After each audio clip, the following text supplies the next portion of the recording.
But like the Gospel of the Ebionites, all physical traces of these controversial books have disappeared. The only evidence we have for their existence is once again in the writings of those who oppose them.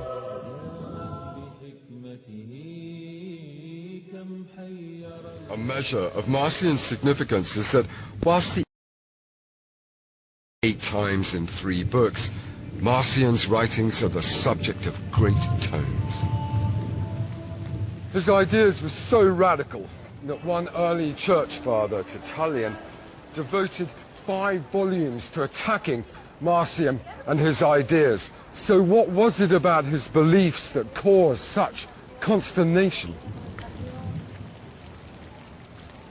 Well, unlike the Ebionites, rather than embracing the Jewishness of Christianity, Marcion utterly rejected it.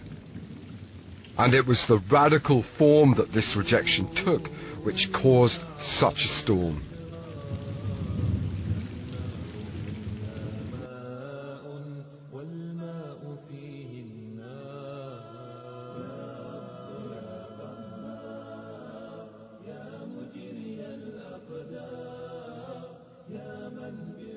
Marcion began a careful comparison of the Old Testament with the scriptures about Jesus, and what he discovered led him to a shocking conclusion.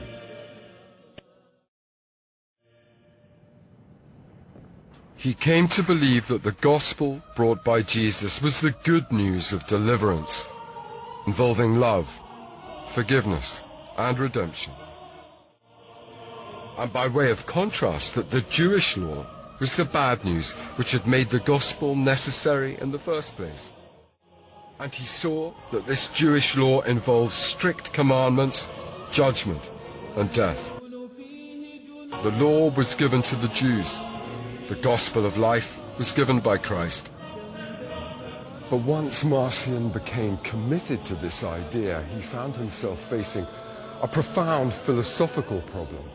The God of the Jews was wrathful, vengeant, judgmental. How could this God also be the loving and merciful God of Jesus Christ?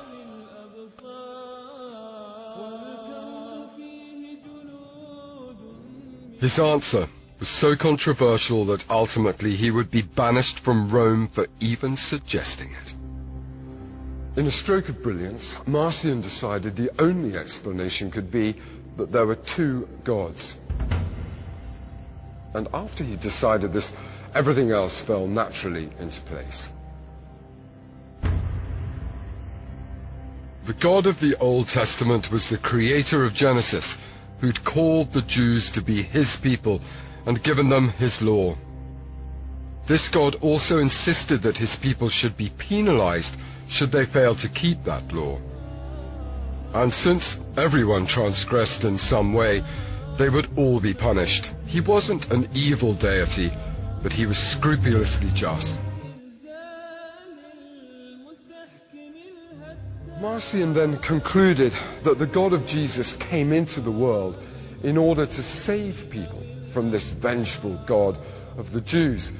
He nicknamed God the Stranger because he'd been previously unknown to us, and he claimed that Jesus came unexpectedly and did more than anyone could have hoped for. He paid the penalty for other people's sins to save us from this vengeful Old Testament deity. For the pagan Romans, the idea of 2 gods wasn't shocking at all, but for many Christians who were strictly monotheistic, it was a scandalous idea. And it was to arguing this concept that Marcion dedicated himself in his writing, producing 2 literary works to support his views. The first of these was known as the Antitheses.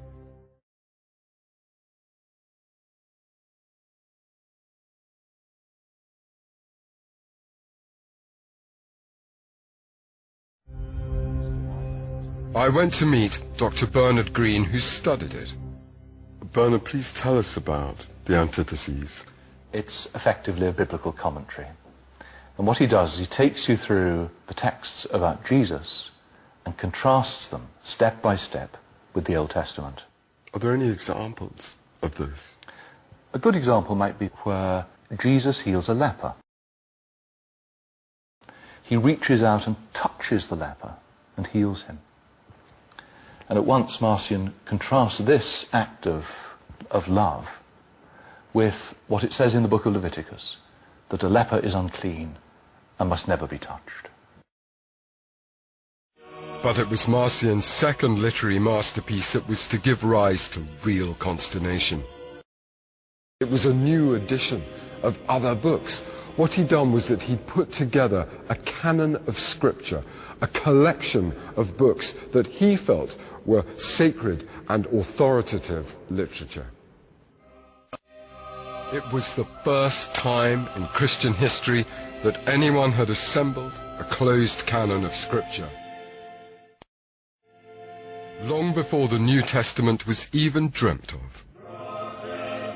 Marcion excluded the Old Testament in its entirety, and his New Testament consisted only of the Gospel of Luke and 10 letters by the early Christian convert and missionary Paul.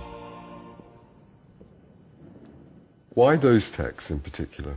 Marcion feels that these are the ones that are most free of Jewish influence.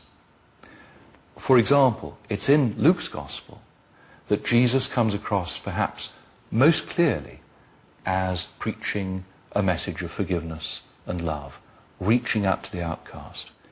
Why did Marcion concentrate on the works of Paul? Paul said that Christians didn't have to follow the Jewish law. سمعين يا نصارى سمعين يا نصارى لأن بولس هو الذي قال إن المسيحيين لا يتبعوا العهد القديم أو الشريعة. ايه رأيكم يا نصارى؟ هللويا مجرجس زغرتي. سمعين يا نصارى بولس الذي عمل الديانة المسيحية ديانة عالمية. بولس الذي قال بترك الناموس والشريعة والتوراة. بولس يقول كل الأشياء تحل لي، كل شيء حلال ما في حرام، كل الأشياء تحل لي. بولس الكذاب اللي بيقول إذا كان صدق الله قد ازداد بكذبي لمجده فلماذا أنا أدين بعض الخاطئ. المحتال الذي يقول إذا كنت محتالا أخذتكم بمكر. الكذاب المحتال النصاب اللي كان بيسرق الكنائس يقول لك وكان يسطو على الكنائس حرام محتال كذاب. هو ده اللي غير الدين المسيحي. Observing the Sabbath, the dietary regulations, circumcision. And in doing so, he set Christianity free from the commands of ancient Judaism.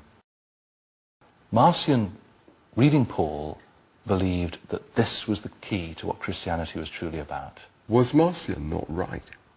The problem with Paul, from Marcion's point of view, is that he doesn't quite say what Marcion wants him to say. Paul has deep respect for the Jewish scriptures and for the prophecies.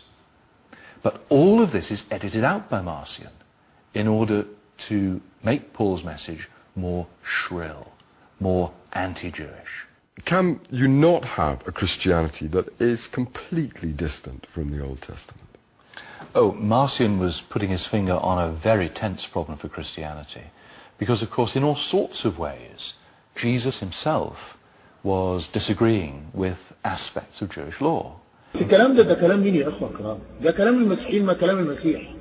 ده طبعا ده كلام كذب. هذا ليس كلام المسيح.